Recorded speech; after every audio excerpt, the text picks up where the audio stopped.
One of the really cool things about Coburg Pizza is all the different types of pizzas. Terry must have a lot of time on his hands because he's always coming up with something new to try. That's one of the really cool things about the Monday night, where you can come in and just try all kinds of different pizzas, and if you don't like one, you don't have to finish it, you can just go to the next, but it gives you kind of an idea what your favorites are all about. You know, many years ago, I was working with a photographer named Sid Bates, and he knew of an artist in Newport who took glass and sand and blasted it into something absolutely beautiful. So tonight, we're going to take a trip into the archives.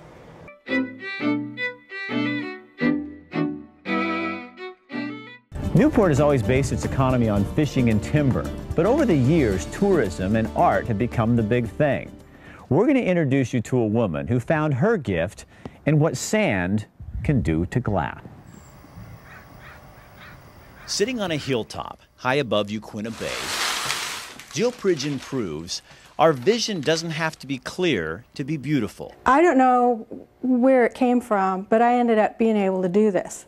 I didn't know it, and I had to mess around at a lot of other stuff before I found out that this is what I was good at. Jill used to make wooden signs. The Embarcadero here asked me to do some etched glass for a stairway up to their restaurant.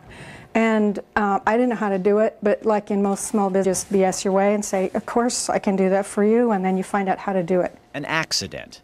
An accident that Jill would spend 23 years perfecting into three-dimensional art. It's hard sometimes. I hate it sometimes. Jill borrows the actual art from others. Then she cuts the images out of contact paper placed on the glass. I've figured out how to shut up, basically, you know. So, and that's really was a hard trick to learn. She shuts down all reasoning, allowing her creative brain to take over. It's like a drug. It is. It feels really good to do it, you know. Jill's glass etching is all about shading. She removes just the right pieces so the sandblasting is controlled, texturing, and breathing life into a cold piece of glass. Somehow I ended up good at it. It's just a blessing. And I think a lot of people don't find that thing that they're good at. So, you know, I was lucky enough to get this weird, odd little sandblasting thing. I mean, how many people would have thought for when they grow up? Jill is like an explorer, a modern-day pioneer out to discover her new frontier, her next brush with passion. Why is it important as human beings, when we're given a gift, that we do use it? Because it's going to be the thing that satisfies you. And because you're good at it, because it's your gift, there's nothing else that'll bring you the satisfaction that successfully expressing your gift does. Jill is not just an artist. She's a science fanatic, a fish lover, and a woman of the sea. Three gifts complementing a life not yet complete. Finding your gift, letting yourself have enough experiences and exploring enough for unexpected avenues in life until you find your gift, helps you have a life that's like a nice, huge, belly-filling meal.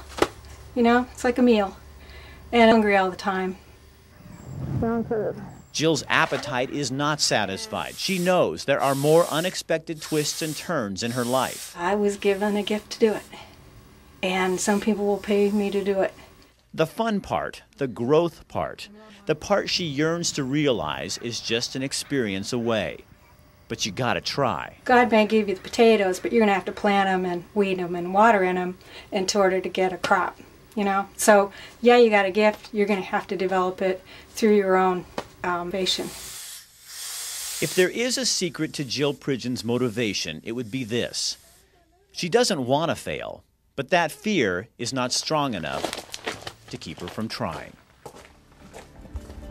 Jill's love for the sea is not being with etched glass. In fact, right now she's studying to be an aquarist. That's somebody who takes care of fish.